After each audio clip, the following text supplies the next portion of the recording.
excuse the wind noise. It's Amarillo, so it's always windy. But, so there you guys go. Oh yeah, I forgot. The door handles, the caps of the mirrors. There's the RK front splitter. Did the bumpers, the outside of the grill. Another look at the mirror caps and the door handles. And then obviously the rear bumper. So it's kind of nice. The badges are already blue and white, so they don't look terrible right now. The blue doesn't really match anything, but for now, we'll kind of leave it. But there you guys go. 2024 regular cab short bed, already paint matched. Man, the front end looks so sick with the RK front splitter. It just makes it look so much more aggressive. I really got to get it on my four-door. It looks so sick. All right, guys. So picked up the truck, got everything paint matched.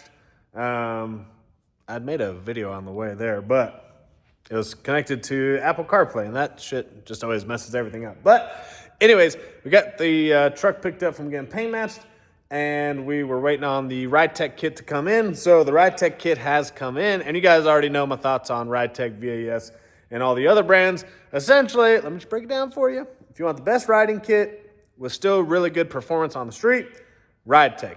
If you want a kit that has more adjustability with shocks, go with the VAS because they come with Vikings. They're double adjustable. The RideTech Fox shocks are single adjustable, so it's just meant for ride, but they still work good. I mean, if you had probably 800, 900, shoot, even 1,000 horsepower, it'd probably work pretty decent because it's four-wheel drive, and everything works with four-wheel drive.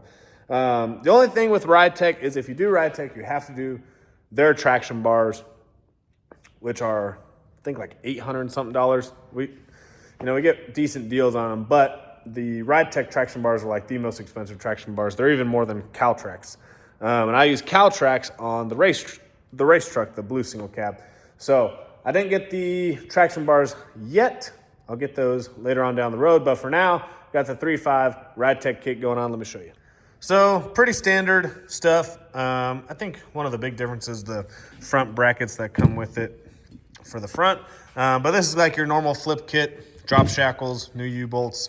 Some shims. We have noticed with like the 21 and up trucks that the shims sometimes work and sometimes you have to do completely different shims. But if you reach out to RideTech and tell them your angles, they'll actually send you the correct shims. But we have noticed because I'll show you on my truck here in a second, but because the 21 and ups have a composite leaf back there for the overload, that there's definitely a lot more variance, and actually says that in the instructions, I'm pretty sure.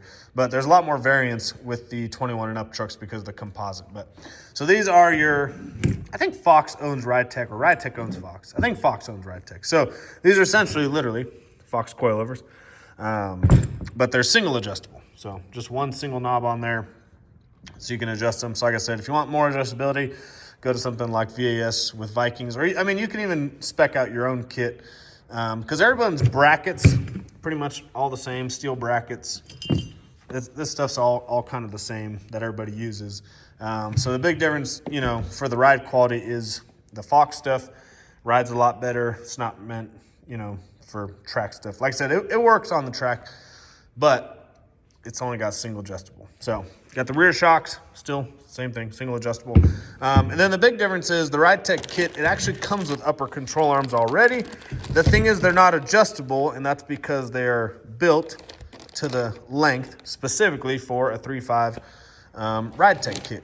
Whereas if you get like some VAS upper control arms or IHC, those are both adjustable. And so if you go lower than a 3 in the front, you're going to want those. So the good thing is you don't have to adjust these. They're pretty close to being spot on. Got the tab for the headlight. They're pretty close to being spot on. I wish they had some adjustment because you could really dial it in. You can't dial in the alignment absolutely perfect because like with my four-door, we went a little bit lower in the front. And so it's got a little bit of camber, but these definitely help. You just can't get it perfect because they're not adjustable. However, I wish I had my truck here. Oh, there's a truck here. However, when you do have the adjustables, I think we have them on this truck. When you do have the adjustables, see, these are IHC, they're adjustable. Oh, there you go. The problem is you got to take them off every time. So that's a pain in the ass. You got to take them off every time. Whereas these, they're preset, they're built to one size, so they pretty much work out of the box pretty close for a 3.5 kit. RideTech instructions, pretty straightforward stuff, but yeah, you know how it is. So there you guys go, the composite Adaleaf, only on the 21 and up trucks. So that's what throws the shims off a little bit. Sometimes you get this vibration around. It's literally right at 70 miles an hour. So just got to reshim it, take your measurements on the pinion and stuff and just reshim it. And like I said, if you call RideTech and tell them what you need, they'll swap you out shims. Or you can get shims pretty cheap, honestly, on like Amazon and stuff. So, but yeah, truck's up here. Already got this side on. Got the upper control arm there. And like I said, easy to reach the single adjustment knob. And then like I said, these are already preset, so you don't have to worry about taking them off and adjusting them. And then you kind of just adjust the coil over to the height that you want. We kind of have a height that we already like, but you do have to adjust them. So typically we'll take the truck down once, look at it, and just change them. You just loosen these up, spin the collar, and set it where you want it. But yeah, like I said, all these brackets really are the same, the lower and uppers for pretty much all the kits. But the RideTech comes with the upper control arms already included in the price, whereas the other kits, you gotta add them. So, but yeah, truck is looking good, all paint matched, ready to get lowered. Got the wheels and tires coming hopefully this weekend, and we'll be sitting good.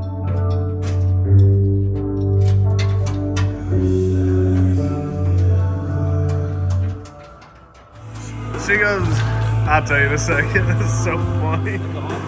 Oh! Been a few days since I've driven this thing. So, left off, put the RideTech kit on we're in the 24 single cab, by the way. 4-wheel drive, of course. So, left off, we got the RideTech kit on it. I haven't got it aligned yet because I was waiting to get the wheels and tires. And so I actually went with some Weld non-beadlock 20-inch wheels because I wanted more of like a street setup. I'm gonna get a drag pack for it, some 17x10 beadlocks all the way around, but for more of like a street setup, cruising around town and still look good, I went with a 20-inch Weld. So it's the Laguna, but it's the all black Laguna. So when they first came out, the Laguna, it was like the black and the machined. And I actually had that on the 2-wheel drive truck when I first lowered it and bought it. I did Lagunas all the way around. So now they have the Laguna all black wheel, and the Laguna is part of the Weld series, which is like more of the budget series. So, and they're usually in stock because they're a high volume item. A lot of the other Welds like the S77s, S81s, any of those types of wheels, V series, that stuff, sometimes it's in stock, sometimes it's not, but it's more of like a, it's not for the street really. It's a lot nicer wheel, it's more expensive, it's a lot lighter as well. So Weld came out with this budget series that looks good and is a lot cheaper. So for just like a street setup, I think the Weld Laguna is perfect. They also have like, Ventura is a really popular one with F-150s right now. The Solana, which kind of looks like an S71, just heavier because it's not the expensive series. But anyways, just went with the 20, and I gotta remember what tires I did. Shoot. Oh, I did some Nittos. Did some Nitto tires. Like I said, it's just an around town street setup. I don't want to be driving on a drag pack all the time because I plan to actually cruise this truck around unless somebody really wants this truck and wants to buy it from me because it's gonna be completely done. I'm just gonna cruise it around and enjoy it. And yeah, like I said, we'll get a drag pack obviously once we start going to the track and stuff. But for now, throw some 20s on it. So I'm gonna show you guys. I'm about to go. We just got them mounted and bounced. I'm gonna go grab them and slap them on and see what this thing looks like. I cannot wait to see it. All right, guys, there you go. RideTech 3.5 Weld 20-inch Lagunas, all black. All black. Got some Nittos. I can't remember what size I ordered. Let me tell you. Hold on. 5 seconds. Oh yeah, 285 35s. So if you want a similar setup, 285 35 20. RideTech 3.5. You can always go lower if you want. It's pretty low with the RK Sport splitter on there though. But man, it looks so aggressive. Look at that. Whew. I love this thing. These 24s look so good. I remember when they first came out, I was like, man, I don't think they did them right. Then I saw a few paint matched ones, and yeah, they did them right. So guys, that's the first round of mods to the 2024 F-150. We paint matched everything. We did the RideTech 3.5. We did the Weld 20-inch Lagunas with the Nitto tires. It's time to go to the next round. And if you guys want a similar setup or something a little different, check us out, CoyoteDirect.com. We'll take care of you.